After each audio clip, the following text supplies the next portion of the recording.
your business, like if you had people that sold Medicare for you, or like you had people that salespeople that were, when you just grind to help make them all successful, then obviously by proxy, by second nature, it's going to be that you're going to also, your business is going to grow.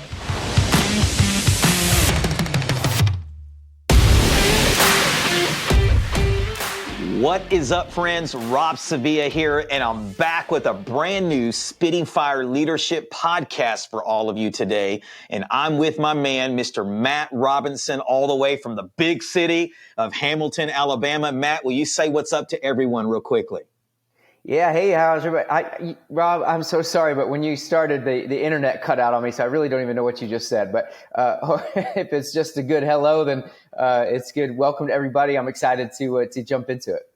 Absolutely. I was just introducing the podcast today and telling me you live in the big city of Hamilton, Alabama over there. Oh, so. Yeah, massive. Yeah, the metropolis. Yeah, we actually moved from a much larger city, so it's been a huge adjustment trying to get used to small town living, that's for sure. Yeah, and I feel your pain. I moved to Tupelo, Mississippi back in 91, originally from Southern California, spent most of my childhood in Oklahoma. So it was a huge culture shock.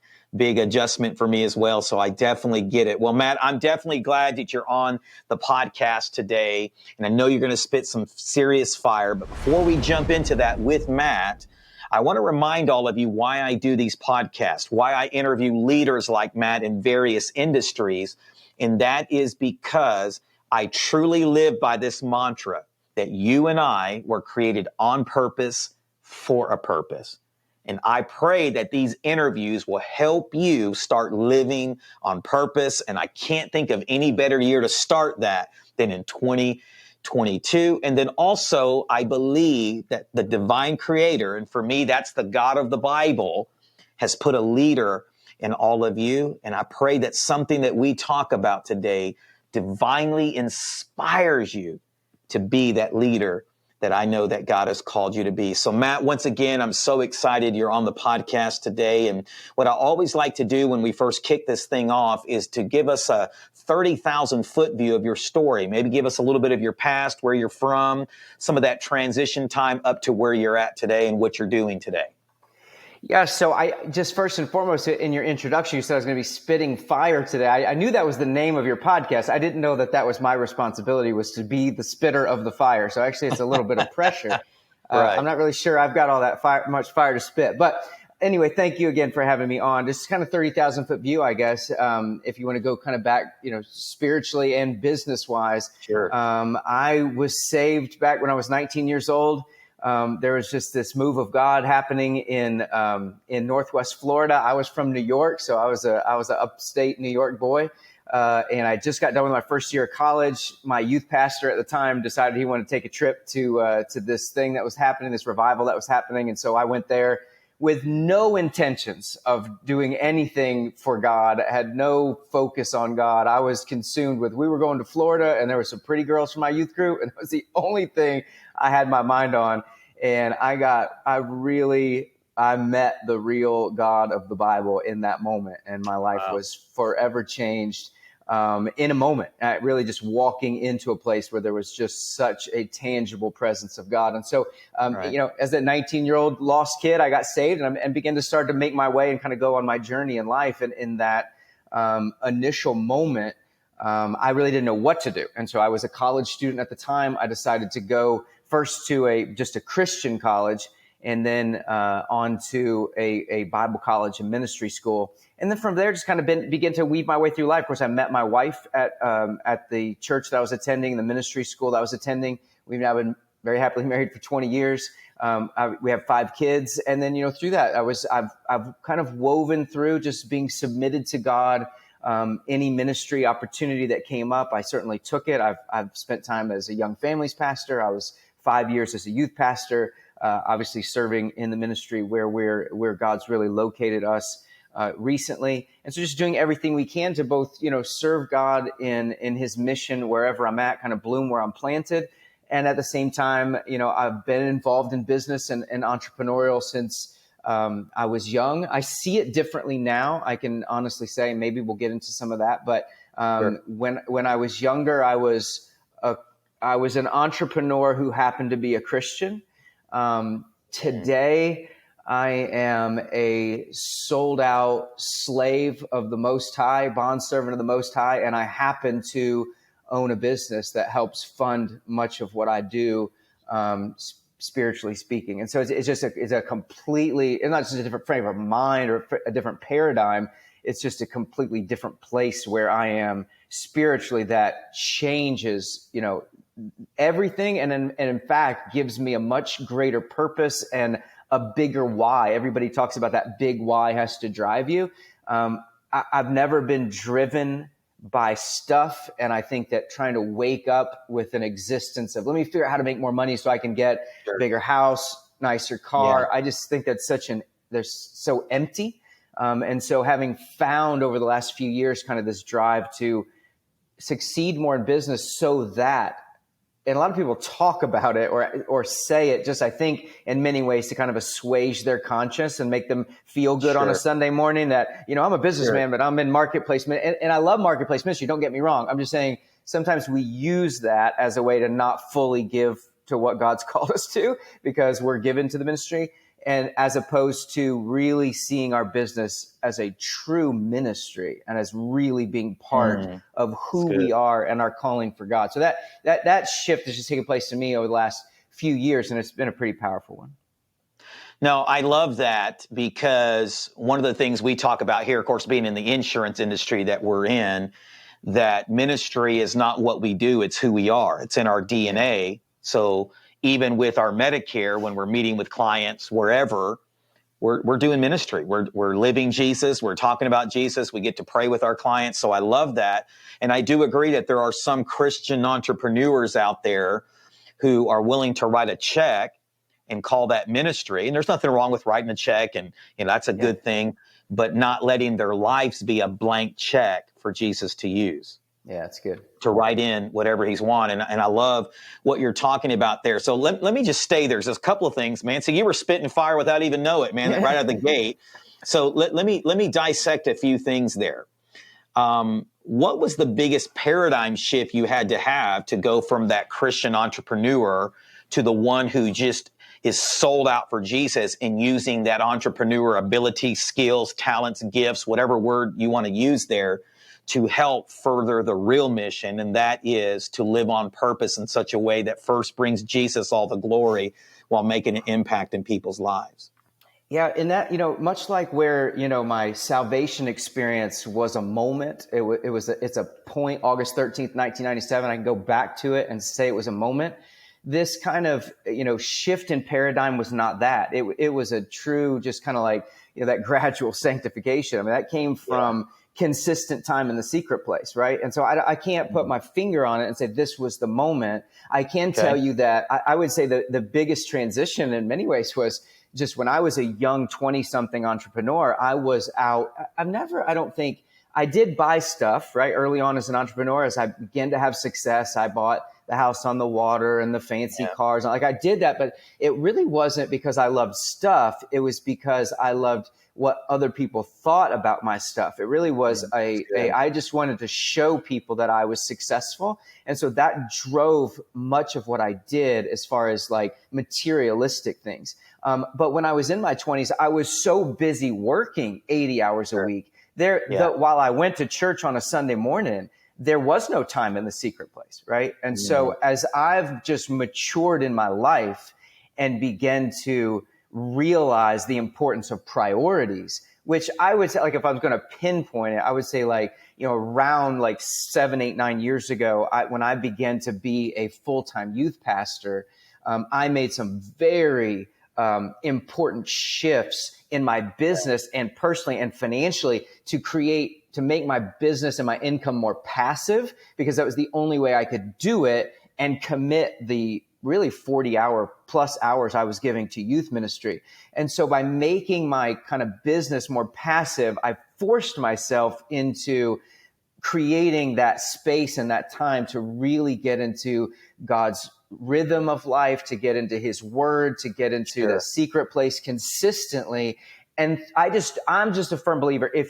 A lot of people talk about prayer, but most people don't pray. It's so easy to give it lip service, but I'm talking about real commitment to prayer And and like I said, everybody will say they do it, but if we really wrote down like budgets, or if we really walked through our schedule, how much time we actually pray. When I really started to pray, I'm a firm believer you cannot spend time in the secret place without coming out unbelievably changed. When I see young ministers or young entrepreneurs who have huge egos and it's all about that, I can tell you spot on, they do not have a significant time in the secret place, or they're just really young. Because if you have a consistent time in the secret place, you cannot not help but come out of there completely broken, completely woe is me, I'm a man of unclean lips. Like, you can't spend time with God and be prideful. You just you can't. Sure. And so it was that consistent time in the Lord where over time, I laid my life down. A big, and I joke about it because I'm not willing to get a tattoo. I've never been a tattoo guy. I don't know what people feel like as far as tattoos. But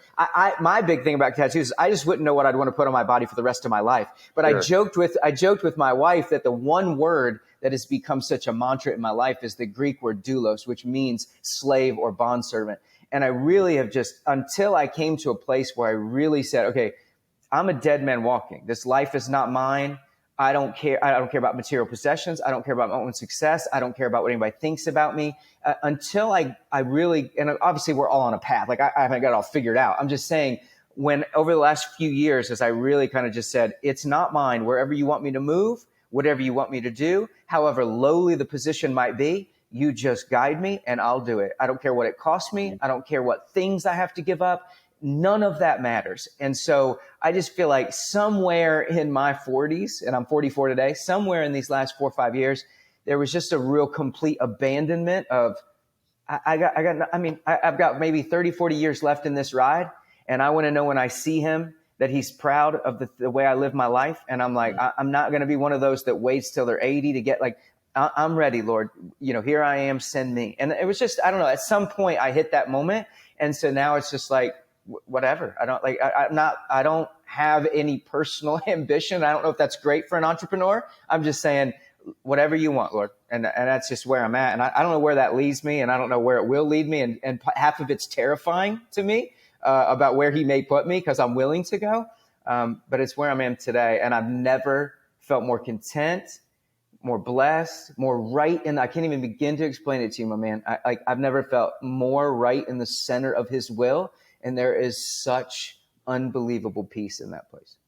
Man, that's awesome. And when we stepped down for ministry several months ago, if I be fully transparent, I've been, transparent on other podcasts that I've had and other interviews with folks, is, I found myself in a place where really I had sacrificed being with Jesus on the altar of doing for Jesus. Sacrifice that secret place with Jesus on the altar of being successful for Jesus, if I can put it that way. Yeah. Listen, for some that are watching this, because we have people that are faith-based entrepreneurs that watch this, some that are not, can you dissect or translate some of that Christianese of the secret place? Yeah. Tell us what that means, because maybe there's someone today that goes, hey, this guy sounds like he's just really in a good place. I have all the money. I have all the stuff. I have all the things, that the world says I should have, but I don't feel like that guy. What is the secret place? Translate that for us. Yeah, that's really good. So I guess, I came into this speaking very faith-based. So to me, the one thing, and again, I found this out when I was a 19-year-old kid who had actually grown up in church, but had never had a relationship with Jesus. And I can tell you that I know for a fact that every single person on this podcast, whether they know it or not, has a Jesus-shaped hole in their heart. And there's not one thing that will fill it but him.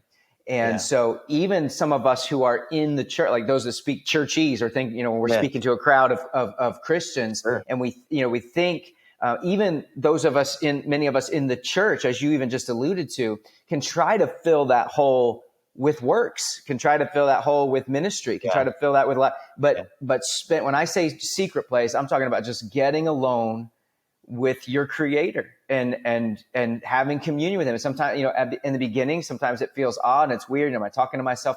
But if people will just be consistent, and I'm a believer, if you're an atheist, if you are whatever religion you are, There's none offense to this, and we love everybody, but there's no question to me, Jesus is the only way. He's the way, the truth, and the life. No one's going to get to the Father but through him. So, and I'm strong enough and confident in my faith that whatever religion or non-religion somebody were to hear this from, that if they would just get alone and just be honest and say, God, if you're there, make yourself real to me. I have no question that in that secret place, in that prayer closet, in that just getting alone with God, whatever that is, that he would speak to you.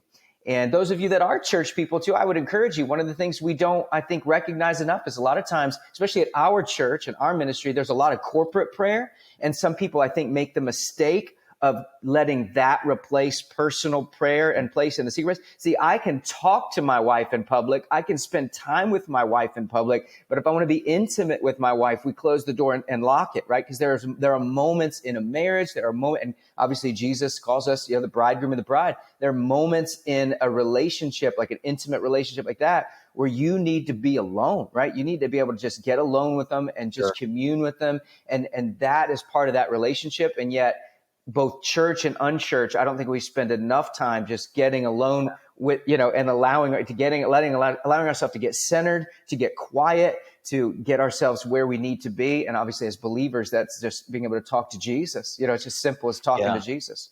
Yeah, and I love that, because let me put it in an entrepreneur lens that I think you'll understand. And if you're watching this today, and I'm speaking primarily faith-based people, but I think it can work, well if you're not a faith-based person, is, I believe one of the strategies, Matt, of our greatest adversary, Satan, the devil, Lucifer, uses distractions to keep us from the secret place, right? Like what you're talking about, because he knows if he can keep us from the secret place, he knows that's where we're going to get that fresh wind, if you will. That's where we're going to get that true life abundantly. I mean, I know Jesus is ultimately talking about salvation there, but even just that life abundantly, just to be refreshed. The psalmist said, better is one day in your courts than 1,000 elsewhere. So it's just spending that time in the secret place that gives us that refreshing. And I believe our greatest adversary wants to distract us with anything that he can to keep us from that. So let's just say someone's watching today and they go, I want to know how to do that. Okay. What are some practical tips on how to pray that you have utilized in your life to begin to cultivate that and find that deeper place? Yeah. So, I mean, Jesus kind of lays it out. Obviously, I didn't even know we were going to go in this direction, right? But Jesus kind of lays it out for us in Matthew 6. But, the biggest part of that is he says, first and foremost, is when you pray. It was not if you pray. It was not, it's just when you pray. And so he says, go in, close the door, and pray to your Father who's in secret. So, first of all, I always tell people, as far as prayer is concerned, if you show me somebody who does not have a consistent time and place of prayer, whether that's everywhere I've lived, and we're in a new home now, but everywhere I've lived, there's been a place where I go pray. In fact, I just recently bought an RV park, and we lived at the RV park while we were doing some renovations and stuff to it. And we had two campers. One we would Airbnb, and the other one that we lived in, me and my 5 kids and my 70-pound dog and my wife, in this tiny camper for 3 months. But my secret place was the camper next to me, where I could go early in the morning and nobody else was. And so there is both if you show me anyone in the church or out of the church, if you don't have a time and a place of prayer, you show me somebody without a time and place of prayer, I'll show you somebody who has an inconsistent prayer life. And so if you don't have a time and a place, then it's just not going to happen. There's just, and of course it makes not just biblical sense, but for those of us who are in the entrepreneurial world, if you've ever read Hal Elrod's book, The Miracle Morning, obviously our ability to be able to do anything without the whirlwind of business or family or life getting in the way and keeping us from doing it is got to happen in the morning. It's the reason why my prayer time happens in the morning. It's the reason why my workout, which is also very important to me, fitness and all that, it's the reason why it has to happen in the morning. Because if it doesn't, chaos is going to ensue during the day. Every fire under the sun. If you're a business owner, you know exactly what I'm talking about. The emails start coming at you hot and heavy. But it's amazing how, other than automated emails from salespeople, we don't get a lot of emails early in the morning. The phone's not ringing at 5:15 a.m. The kids are asleep. That's the time where we make a time and a place. And within that miracle morning, it gives us that opportunity to be able to do that. And so I think time and a place is huge. And then also just going into it, don't put big, expectations on yourself. Don't be like, Sure. I have to pray an hour. Or I got to pray, Yeah. sit down and talk with Jesus for a few minutes and just see how it changes your day. Because I'm a big believer too, that whatever you feed on, you will hunger for. And I see it in my life. When I drink sodas and eat junk food, I want more of it. When I eat healthy food, at the beginning, I don't like it. But in day 5, day 10, then that's what I want to eat. And prayer and Bible study might be difficult at the beginning, but the more you do it, the more you crave it. And the 5 minutes suddenly becomes 15 without even putting pressure on yourself. And the 15 becomes 30. And pretty soon it's like you're having to force yourself to leave the secret place to go to work, because it is such a place of just peace and refreshing and encouragement for you, this communion with you and your Savior, that and it's so real, and it starts to become alive, that I just think people will see it really transform who they are. No, I definitely love that. And I agree with you. I do everything in the morning as well. I'm rereading through the book of Psalms right now. And it's interesting how the psalmist is sometimes like my prayer life. Like, God, where are you? Why is this happening? And the next minute, hey, God, you're awesome. Your works are marvelous. And it's interesting when you really get into God's content, right? I like to say it this way, and you kind of said it a little bit differently, is that the content that we consume the most is ultimately what we become the most like, right? And so I want to consume God's content every day. And so I'm the same thing, pray at the kitchen table, reading the word. I'm an early bird, 4:30, 5 in the morning. And then I also put on some worship music while I'm doing that. And then I'm working out, listening to something positive, whether it's a podcast or something to do with either MySpace or, something else, just positive in general. And I have found that when I make that my first priority, that my day just goes better. Right. And like you said, distractions happen, things start happening if you don't do it right then and there. So I appreciate you definitely sharing that. And let me ask you this about ministry. You're talking about being a student pastor. Was there a learning lesson there, maybe a leadership lesson or something that you learned during that time of doing that that's maybe helped you become a better leader today? Can you think of anything that rises to the top? Let's see. You got me stumped on that one. I think that, probably one of my biggest leadership lesson was, and again, it depends on the size of a person's organization. I don't know if you've got a lot of, solopreneurs or people that are kind of running very small businesses. I think the biggest shift and transition in my ministry was I had a season where I had a ton of really good leaders. And it's not that I did it like, we wanted to cultivate leaders that would take their place. And of course, this was, it was a little out of my control because I didn't dictate who was in my youth ministry or how many kids there were. And so we just found that the biggest challenge for me was we found this big void when I had about 10 or 12 seniors who graduated, and there really were no sophomores and juniors spiritually strong enough. And so we just had this real void of leadership. And so while in that context, maybe there wasn't a whole lot I could have done about it, I think that the lesson was in a leadership or a business setting, you may have a great employee who's a great leader, but we're all walking our own path. And don't be surprised. Even you just mentioned how, you recently made a shift in your business, right? And kind of started your own thing. And I think that even if you've got this great leader, for me, like in the renovation, I've done a lot of fix and flips in the real estate side. And I've always told people, never rely on one great leader, one great contractor, one great private money lender, whatever, because that person can leave your life very, very quickly. And much like I was left, we had this huge shift just in the culture of the youth group when those seniors left, that if you're not really careful about making sure that you have somebody in place to kind of step in, like not relying on one person, but having two or three where that work can be diffused. I just think as an entrepreneur, if even you have a small staff, if you rely on just one person who seems to be a rock star and don't work on cultivating the ones that maybe don't seem as much like a rock star, but they sure be better than having nobody, making sure that you kind of have those, you think, playing that kind of, what they talk about 3 and 4 dimensional chess, where you think beyond just, you could have a really good thing going because you have one really good employee, and then something happens and they move to another city or they just go to another industry, and it really leaves you in a lurch. And I found myself there, and just on the spot there with that question, I think that's probably my biggest learning lesson, was that transferred to business. Make sure there's always a really good backup plan, and not, human capital is just as important as financial capital. Sure. And it might be easier to go get a loan than it is to find a new person to fill that spot if they leave.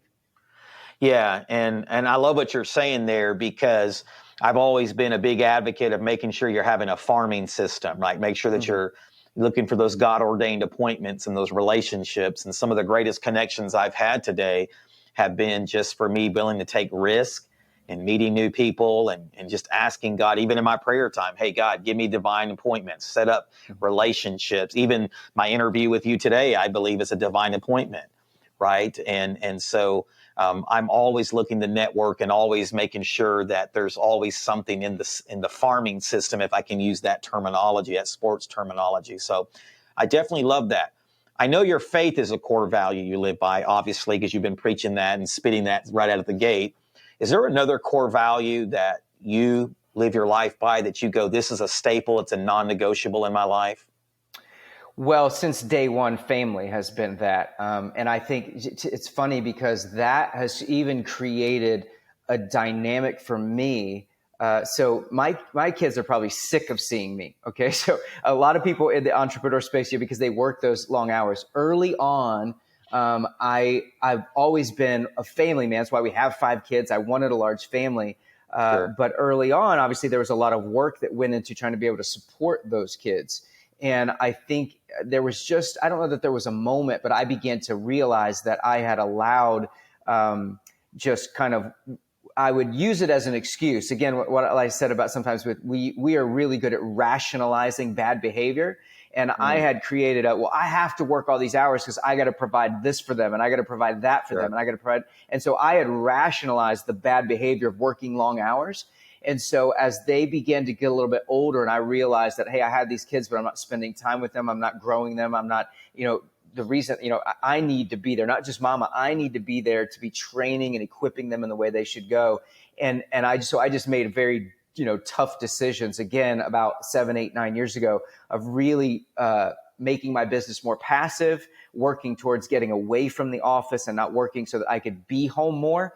And Sure. we made that transition. Like I said, as my kids have become teenagers, for a few years, I was their youth pastor, which was a great thing for them and for me. And even the last few years, if anything, they're probably sick of seeing me, because I do work at home. I don't have to work a lot of hours. I'm with them all the time. And that was just part of it. It was kind of a core value, but I wasn't really practicing what I preached. And so eventually it really became where I understood the investment in them would give me a greater return than anything I was doing in business. And so while it does cause you, if you can't work as many hours, you can't do as much, you're not going to make as much money. So you're always going to have to, there's always a sacrifice and a cost to spending more time in certain areas of your life that you say are priority. But my biggest thing is I never wanted to be somebody who gave something lip service but never actually followed through and did it. And so it's so easy to say family is a core value. It's so easy to say prayer is important. It's so easy to say, X, Y, and Z. And it's far more difficult to actually walk it out. And I never wanted to be somebody who did that. And so I've made very tough decisions over the last, 10 years that have, it's not that we're like, suffering or anything. Like, we've done well financially, but I'm just saying I've had to walk away from certain things and certainly not have certain things, because my priority was, number one, to make sure my wife could stay home and raise our kids, which she always has for the last 20 years.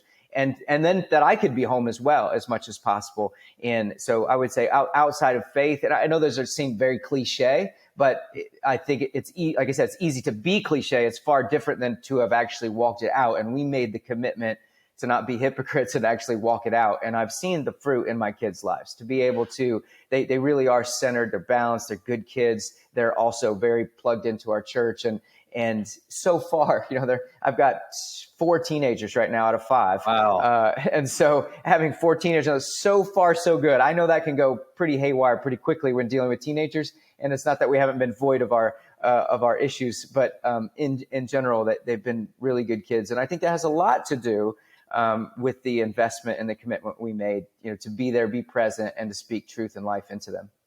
Sure. So let's talk about it, because a lot of people watching this, have family. They want to invest more in family. But like you said, you hear this one side of it of, you got to work your butt off. You got to work 100, hours a week. And you hear one side saying, learn how to downsize that and still make just as much money. What if somebody's struggling with that today? Is there something just practical that you could give them, or maybe just speak into their life that would be a catalyst for them to make that switch that they know they need to make? Yeah, I would say first and foremost is what I don't want to do is put any guilt on anybody who works, Sure. Long hours and takes care of a family. So I want to be sensitive to that, because we're all somewhere different and we're all trying to get through that journey. What I would say is, I think the biggest thing is just being honest with yourself about whether you really are working those extra hours because they're necessary. Because, again, if there's one spouse at home and there's another spouse who they've made the commitment, I'm going to work the extra hours because to us as a family, it's more important that that one person is there all the time, then maybe that is where God has you. Outside of that, but maybe there are some different small shifts that you can make so that you both can be more present. But ultimately, for us, it was, I think the big thing is not getting the biggest impediment to staying home and being present and not being forced to work X amount of hours is materialism. It just is, sure. Right? And so we are debt free. We have not had debt in over 15 years. I have not borrowed money in 15 years. I'm not saying that hasn't come with its own challenges and sacrifices, but I can tell you that by living debt free, and I'm not trying to here to be all Dave Ramsey on everybody, but I'm just saying by living debt free and not being caught up and keeping up with the Joneses and having to have the perfect car and all of that, and having our kids and all the, I just think there's a lot of ego and a lot of materialism that drives, whether you're in the church or outside of the church. We could keep this non-faith based, but I'm saying in all walks of life, there's a lot of materialism and ego that goes into what we're living this American dream and wanting to impress people. And because of that, people get themselves in the bind of having so many payments, being so over their head financially, that they do have to work 80 hours a week to keep that afloat.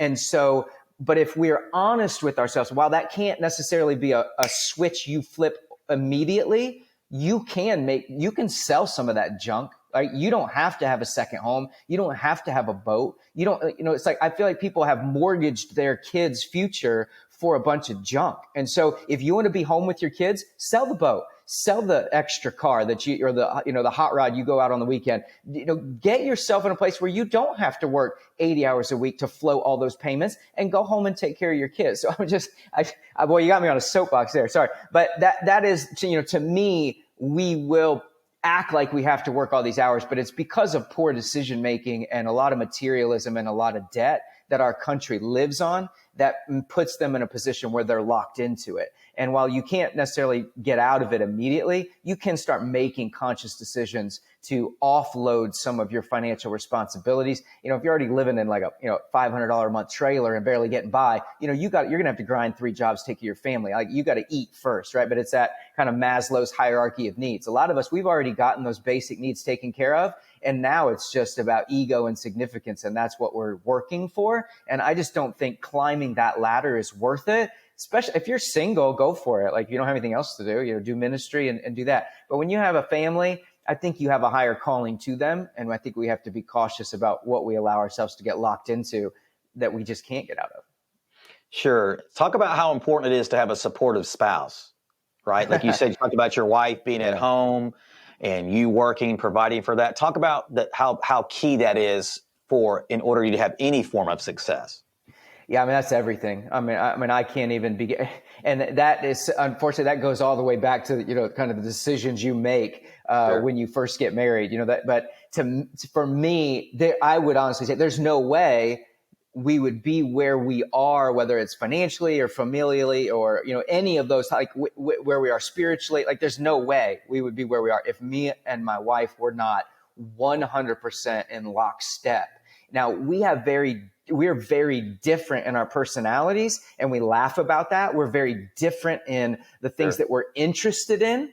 But we are like perfectly the same in the things that matter, like finances and faith and how we discipline and all the major things. We've always been 100% together. So if you have a spouse where that's not there, I think, that's the bedrock and the foundation of anything, whether we're talking spiritually in a Christian home or even with your business. If you two aren't aligned as far as your visions, as far as where you're going, there's always going to be conflict. So I'm not like, I don't know, it's like recommend marital counseling or whatever, but if there are two people watching this or they have a spouse that's not on board, they got to fix that first, because if there's always that pull going in different directions, they're never going to really be like, they really got to get on the same page and be supporting one another. Right. And when they are, it's hard to lose when each person is like seeing how they can outlove the other one and out support the other one. It's really hard to fail. But when really the root of all fights, whether it be marriage or otherwise, is selfishness. One or both people are being selfish. And so when you can strip that ego and that selfishness, and a lot of that comes from time in the secret place with the Lord. But when that strips away and you really are living sacrificially for the other person, it's like you're almost getting in each other's way too much of trying to help the other person out. But that just works so much better. So, I mean, that was like a T-ball softball question there but I mean, it's so obvious, like, it's for any of us that have a supportive spouse and know some people who don't, like what a huge difference that makes in our ability just to have peace in the home and, to be able to do what God's called us to do. That's huge. I mean, I don't know how people do it without it, but I've not known anything else. And so I can't relate to those who don't have it, but I understand how critical it's been for what we've done. Yeah, absolutely. Let me ask you this about leadership. Is there one leadership trait, quality, habit, principle that you've learned in your life, whether it was taught to you through a mentor or parents or a ministry mentor, that you've cultivated in your own life and that you lead others from? Is there something that rises at the top that you go, this is part of my life and this is how I lead? Yeah, I would say it's probably, I'm going to sound like a broken record, but it really goes back to the idea and the concept of everything for me flows from this idea of being a doulos, of being a bondservant, of being a slave. The example that Jesus set for us. And of course, this does go outside of ministry or outside of, kind of the spiritual faith-based group. But as far as, it says, obviously in Philippians 2, that though he was a very nature God, made himself nothing and took on the very nature of and the word is doulos. It's not servant, it's bondservant. Jesus actually became a slave to us. To show us the example, right? Even though he was the king, he's God. I mean, it's like he's next to the Father. He's like, he has everything, and yet he lays all of that down, stuffs himself into a human body, comes down here and starts washing feet. And so, that act, all the things that he did to show us, it's, we've heard servant leadership, and a lot of times people will say it, but there's still that a lot of our leaders are wanting to be on a stage, kind of the focus of the crowd, the focus of the business. It's all kind of centered around them. But you may have heard this quote before too. As far as you can have everything you want in your life if you help other people get everything they want in life, and help them. So I think if you really make, like in your business, like if you had people that sold Medicare for you, or like you had salespeople that were, if you just grind to help make them all successful, then obviously by proxy, by second nature, it's going to be that you're going to also, your business is going to grow. And kind of having that mindset, even in situations where you're not being compensated directly by their activities, but just living in that manner where you're trying to do everything you can to help them succeed and truly being a servant, then people will be drawn to you, right? People want to work for you. People will want to serve you. They will want to support your vision. And to me, that whole kind of just example of Jesus living as that doulos, that bondservant, living for others above self, again, easy to say, much harder to do, but it really is kind of the leadership mantra that for me, everything flows from. Yeah, I was thinking of, as you were talking about that, where the Apostle Paul wrote it, I think it's 2 Corinthians 5, where he says it's the love of God or the love of Christ that compels me because I'm convinced, right? I'm convinced that this Jesus died for all of mankind, and I want everybody to know about it. And what's interesting about that word compelled and him being convinced is that he felt like he had no choice, right? Wow. That he had this encounter with perfect love, and perfect love won. And it compelled him to live this life to where he was beaten, shipwrecked, dehydrated, starved, stoned. I mean, you name it. You go, man, you got to be really convinced of this good news to go through all of that and want to hear and want other people to hear that. So I definitely love what you're saying there. I ask everybody that comes on the podcast this: if there was one word that you could use to describe yourself, what would that one word be? Well, I feel like I've already given that one away. Yeah. It's doulos. It's the Greek word doulos. I'm a broken record. No. So I was figuring that was the case, but I wanted to ask anyways. So let me ask you this though, because I know you've talked about it in a spiritual sense and as well as as a business sense. But is there an example that you could give in that playing out in your life where you were able to succeed God's way, right? Because there's success the world's way, but there's, since we're kind of speaking more Christianese and more faith-based during this interview, tell us how that has contributed. Maybe there's a story, maybe there's an example. If not, just give us an overall example of how that has helped you achieve the success that you've had today, being that bondservant. Yeah, so I don't know that I would say that I guess what you're saying as far as like success the world's way versus success God's way is the critical ingredient there, right? Because as a doulos, you really have no concern for what success the world's way looks like. And Right. so I can't really give an example because it's more like I could give spiritual examples, whereas like we just moved to the area that we're in because that's where I saw fruit. That's where I saw people's lives being changed. That's where I saw the Spirit of God moving. And I was willing to lay everything down, all the creature comforts, living in a larger city, all the things that I knew and loved, my family, walking away from that because I found a place where I saw God moving and I saw people's hearts being changed. And I knew that that's where I wanted to lay my life down and serve. And so from the world's perspective, looking at what we did, it's crazy. I'm definitely not going to be able to probably make as much money. I mean, I could, God can bless what I'm doing because I still do business down where I'm from on the Gulf Coast and we're doing fine. I'm just saying I would be willing to make less money because that's not the success I'm looking for. So that will ultimately won't even be borne out and I won't even probably know on this side of eternity the decisions I'm making now are even, what that success looks like. I think the process of becoming a doulos is that you don't care.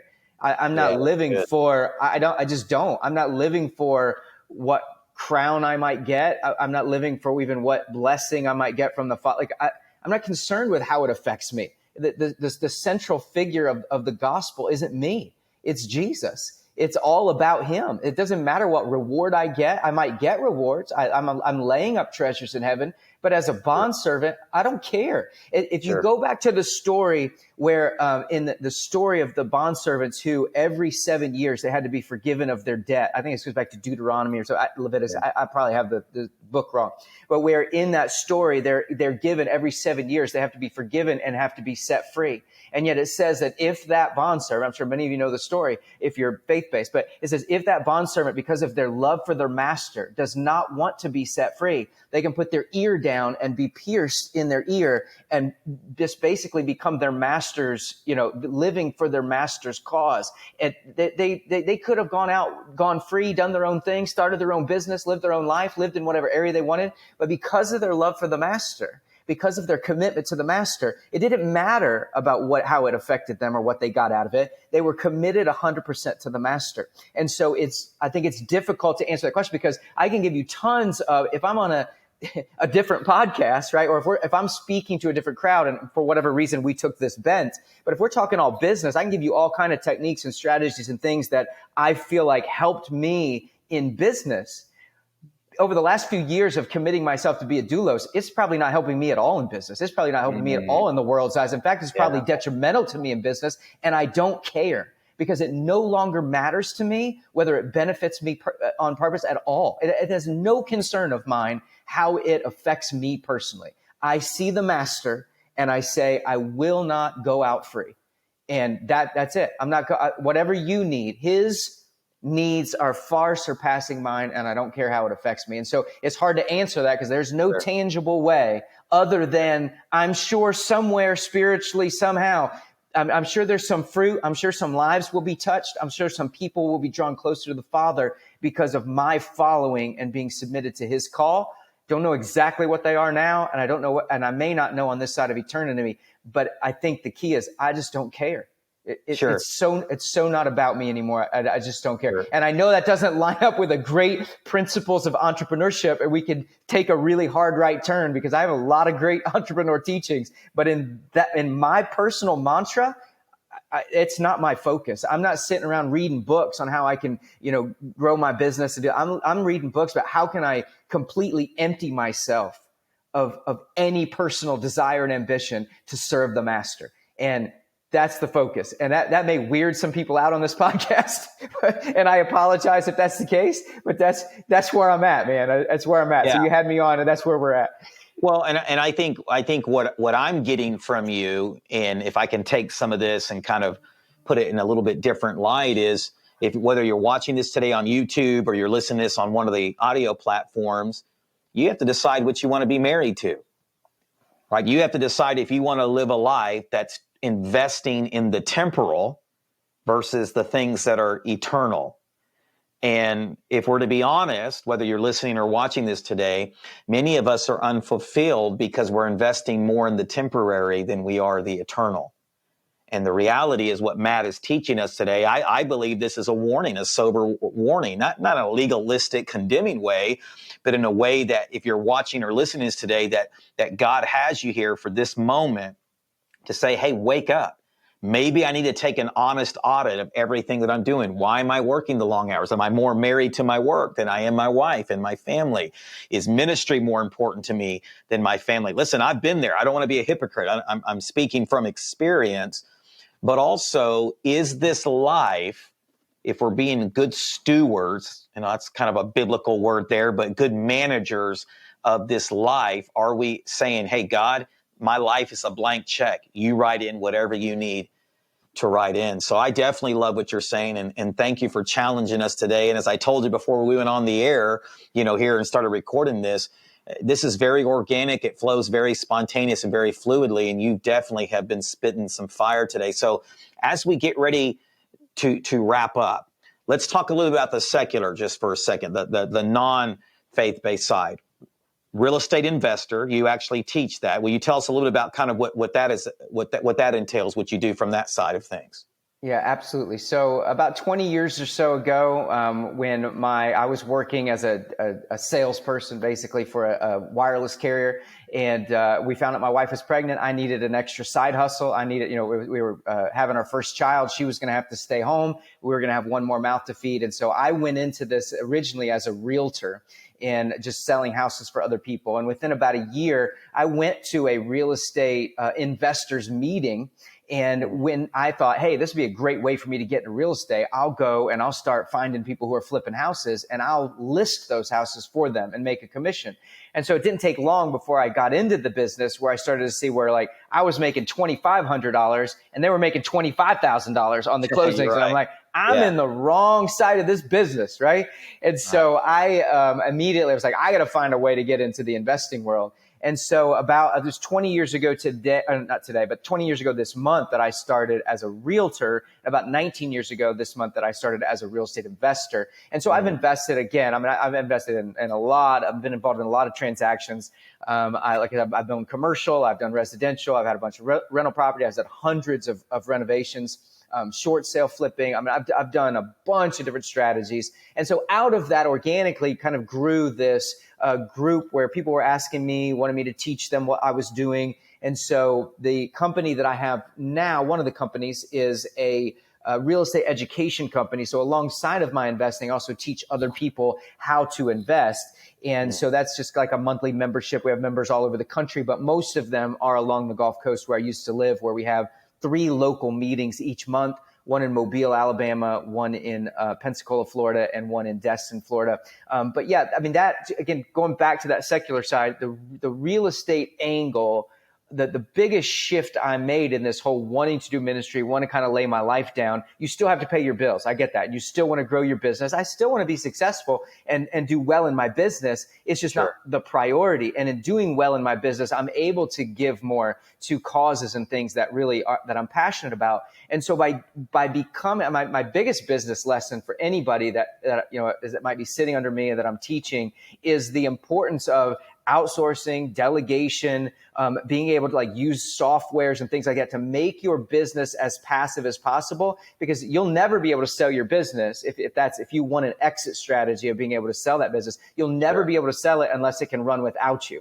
And so making sure that it can then allows you to focus on, we all talk about working, on the business, not in the business. And that is, you never will really work on the business until you're able to outsource yourself and outsource your tasks and ability, so that you can really hone in on how do I kind of get 30,000 foot view and start, actually grow the business. And so I had to do that. I was forced into it by becoming a youth pastor. I had to make virtually everything I did passive and outsource so that I had the time to be a youth pastor. And then when I stepped away from youth ministry, I just had all this extra time to really look big picture and grow my business kind of that way.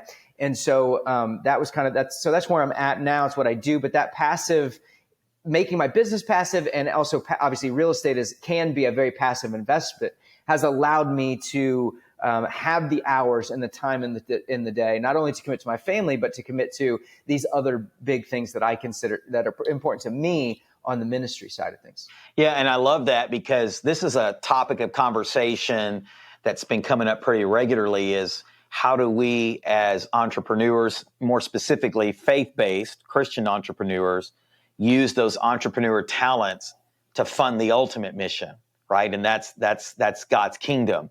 And so I love what you're saying there. So as we close today, two more things, if I may. One is, where can we find you? I'll put a link to your investment course there in the description when this drops. But can we find you on Facebook, TikTok, Instagram? Tell us where you're at. Yeah, I'm way too old for TikTok, so that's not going to happen. But you could find me on Instagram. You can find me on Facebook. You just search Matt Robinson. You'll see my picture there with my wife. Also, my business website is professionalinvestorsguild.com. And so that's an acronym, we call it PIG, but it's professionalinvestorsguild.com. But yeah, if any of your people are watching, hit me up, friend me on Facebook. I'd love to have a chat and see if I can help anybody, if they, specifically real estate. I mean, that's really my lane. But certainly if they have questions about kind of the decisions I've made to be able to kind of give more time to family and ministry, I know that that's on a lot of people's heart, and maybe they just can't feel like they have a way to navigate to it.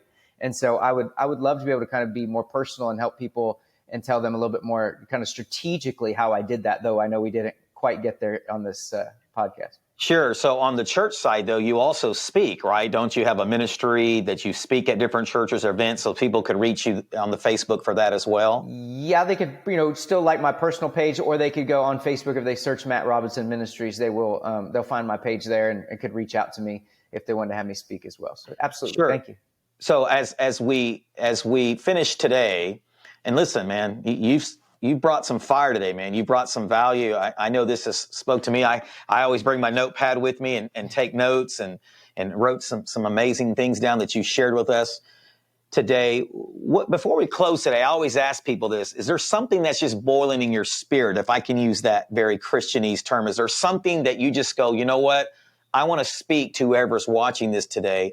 What's some advice that maybe you would give to that entrepreneur who's struggling with some of the things that we've talked about today? Or maybe they're struggling with just even taking that first step and trusting God and saying, hey, I know God's called me to be this entrepreneur.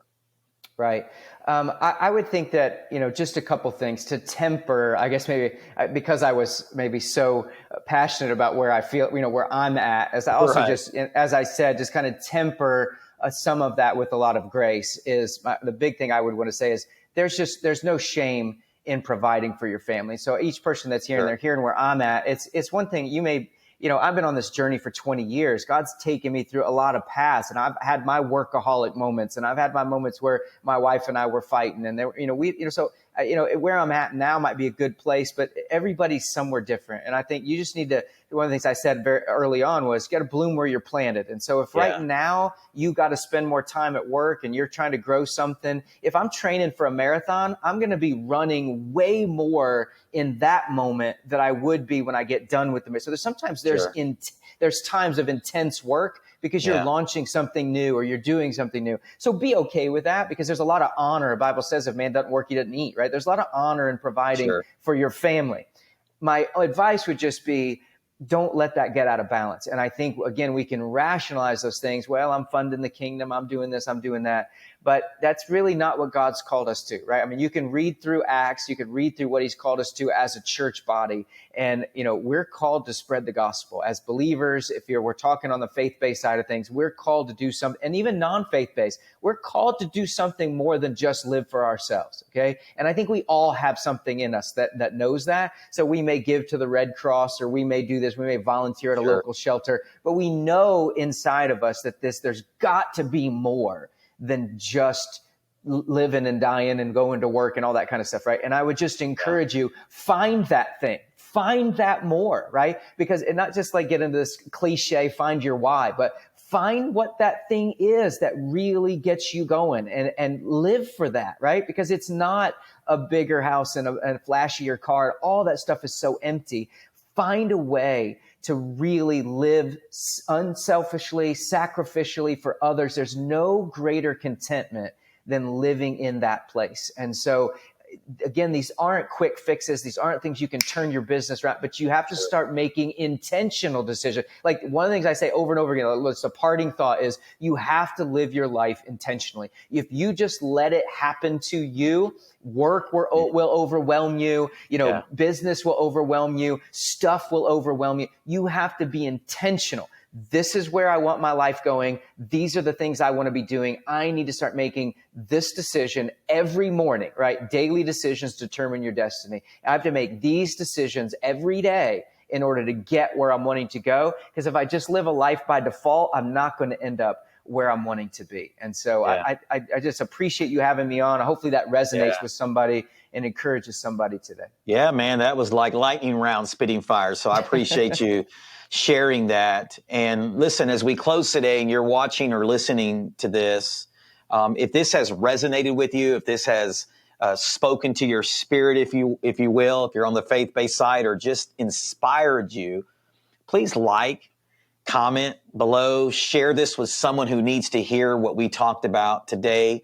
Turn on the notifications. That way you're notified every time we drop fresh content like this. This just helps us get found in the YouTube algorithm and all that other social media stuff. We would greatly appreciate it. But more than that, I pray that this has put fresh wind in your sails. That's a terminology I use a lot because life can just take the wind out of you. And so I pray that we just spoke life over you today. I prayed what we talked about just divinely inspired you to be what God has really called you to be. And I just say, God bless you guys. Keep living on purpose, and we'll see you next time.